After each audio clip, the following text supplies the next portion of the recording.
The NHS needs more nurses. Estimates suggest that there could be 40,000 vacancies, and the signs are that figure could grow.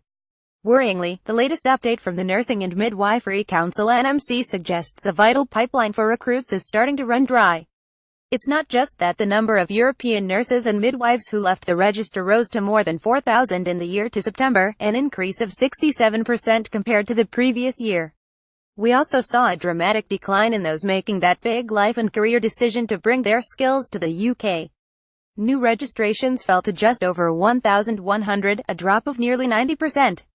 We represent 98% of NHS trusts, including mental health, community and ambulance services as well as hospitals, so we get a strong sense of what is happening on the NHS front line.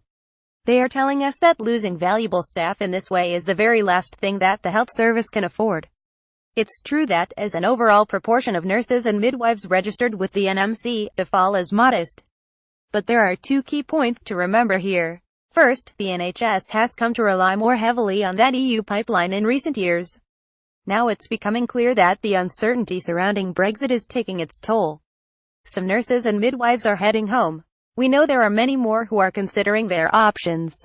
And there is growing evidence that those who are planning a move to the UK to benefit from the experiences and opportunities of a career in the NHS are finding reasons to think again. That matters. NHS trusts are struggling as never before to recruit and retain nurses and midwives.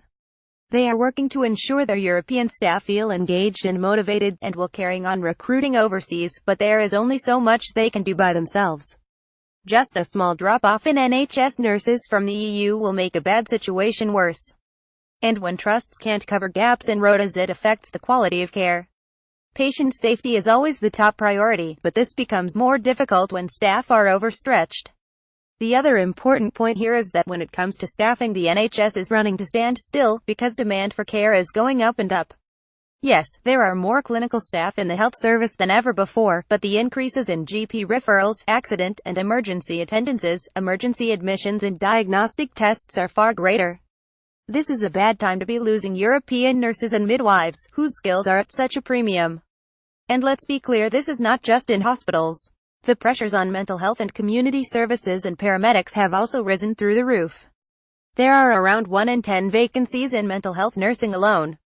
NHS nurses and midwives cannot give the quality of care they want to if they are run ragged. We cannot keep on expecting them to go the extra mile, time and again, especially when pay has been held back for so long. And let's face it, payments in pounds sterling are hardly the currency of choice at the moment if you come from the Eurozone. It should be no surprise that if the pressures are intolerable and the money falls short, eventually people will vote with their feet. That's what is starting to happen now. It's going to take a long time to turn this round, but we could make a good start by assuring EU nurses and midwives working here that they will have a right to remain. We need an immigration policy that will allow trusts to fill vacant posts while we train up more nurses and midwives in the UK. And beyond that, there should be a clear coordinated plan to create the health and care workforce this country will need in the years to come. Saffron Cordery is the Director of Policy and Strategy for NHS Providers, a trade organisation for the NHS acute, ambulance, community and mental health services.